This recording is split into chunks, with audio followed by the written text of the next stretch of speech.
He'll do great things, that boy.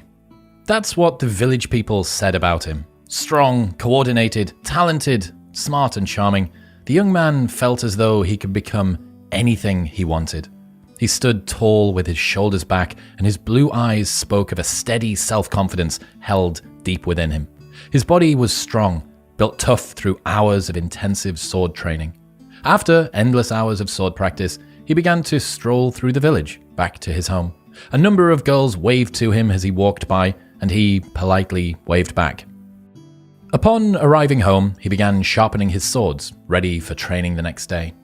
Suddenly, a spirit appeared behind him, calling his name. The young man spun around, ready to attack, only to find an incredibly plain-looking spirit floating harmlessly in the center of his room. Neither male nor female, the spirit held an entirely blank expression, neither happy nor sad, as though there was no emotion inside of it whatsoever. The spirit spoke, "Jean of Furthershore, I am the spirit of seeing." The young man stood facing the spirit confrontationally. "What do you want?" he said, drawing his sword. The spirit remained completely unafraid.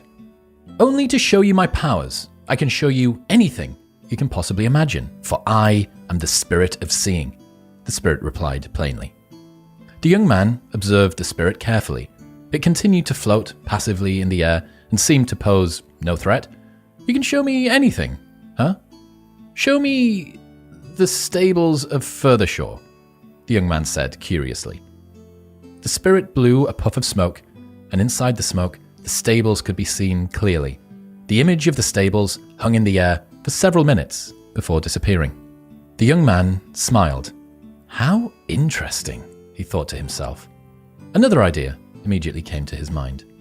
"Show me the most beautiful girl in the world," he suggested, with a smirk on his face. Without a word, the spirit blew another puff of smoke, and in it appeared the most beautiful girl the young man had ever seen. Her long, dark hair lay delicately over her pretty head. She had big, piercing brown eyes, a delicate nose, and plump lips.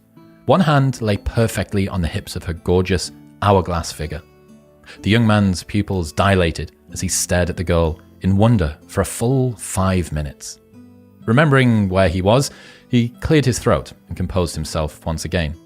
While he felt slightly embarrassed, the spirit maintained an empty gaze, seemingly unaffected by the young man's embarrassing display.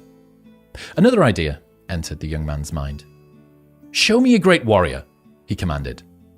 As usual, the spirit blew yet another puff of smoke, with an image of exactly what the young man had asked for. The perfect warrior stood looking into the distance, his body toned and muscular, with a stern expression on his face. The young man marveled at this great warrior, pledging to himself that he too would one day be a great warrior just like this man. The young man had had enough. "You may now leave, spirit. I have seen enough," he said, dismissively, as he went back to sharpening his swords. The spirit of seeing spoke without emotion. "I shall remain here, in the corner of your room, ready to show you my powers on your command." The young man shrugged his shoulders in acceptance. The spirit didn't seem to mean him any harm. As the weeks went by, the young man became accustomed to the spirit in his room. He used it to see the weather of the day, to see what his friends were doing, and he even started looking at beautiful girls with their clothing removed. After all, the spirit of seeing would show him anything he wanted. The weeks turned into months. He started leaving his sword training an hour early, and then 2 hours early, and then 3. For the spirit of seeing was far more stimulating than dull, repetitive sword training. The girls in the village waved, but the young man stopped waving back. They were plain, he said to himself. One day, he would find a girl as beautiful as the ones he watched through the spirit, he thought.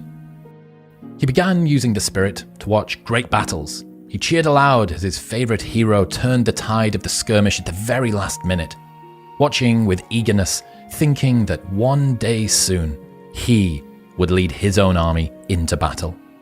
He thought of these battles while he practiced his sword work. He even began reciting lines he had heard his favorite hero speak as he swung. And he would leave training after just a few hours, to rush home and watch a great battle. Not before seeing more beautiful naked girls, of course. A year passed, and the girls in the village had stopped waving. Some had wedded a husband. Most could be heard screaming the name of another boy in the village from the archery range each evening. Apparently he was skilled with a bow. The young man cursed and muttered under his breath, something about real warriors not attacking from afar. He now trained only for a few short hours, and some days he would skip training altogether.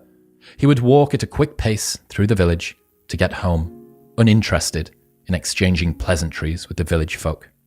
He had begun using the spirit to watch a number of beautiful naked women perform sexual acts. It seemed now that a single naked woman was no longer interesting. His admiration for his favorite hero had turned into jealousy. He would watch the hero defeat enemy after enemy, the gap between himself and the hero seeming to loom ever larger. He could no longer run much of a distance.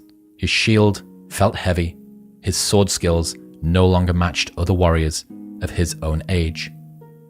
Several more years passed. The young man had given up on becoming a hero. Although he would still rewatch his favorite battles through the spirit from time to time, still unmarried, he had become deeply frustrated and sad.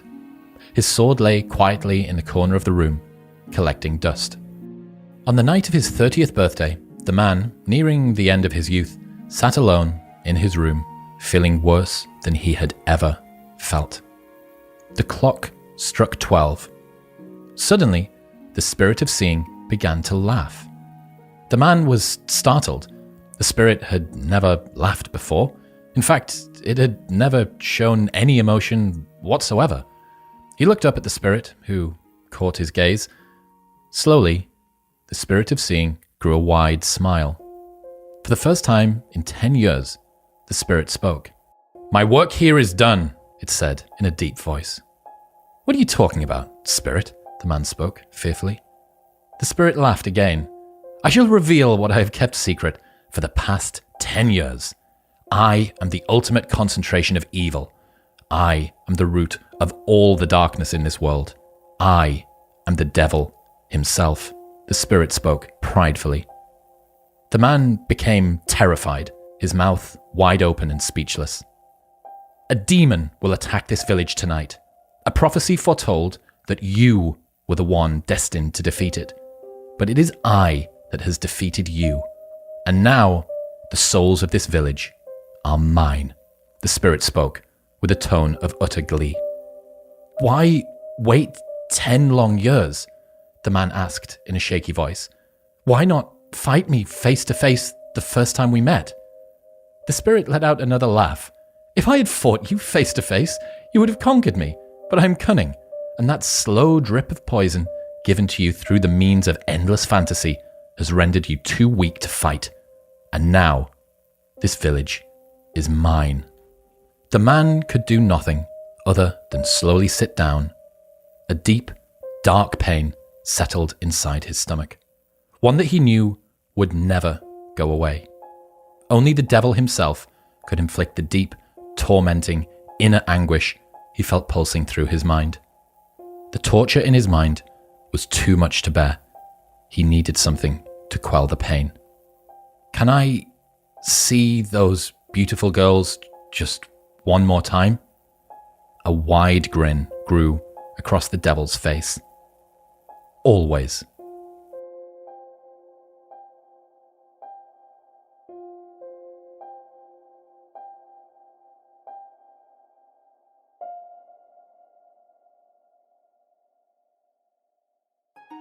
This story was written by James McIntosh and narrated by Chris Williamson. You can find more of our content by checking out the links in the description.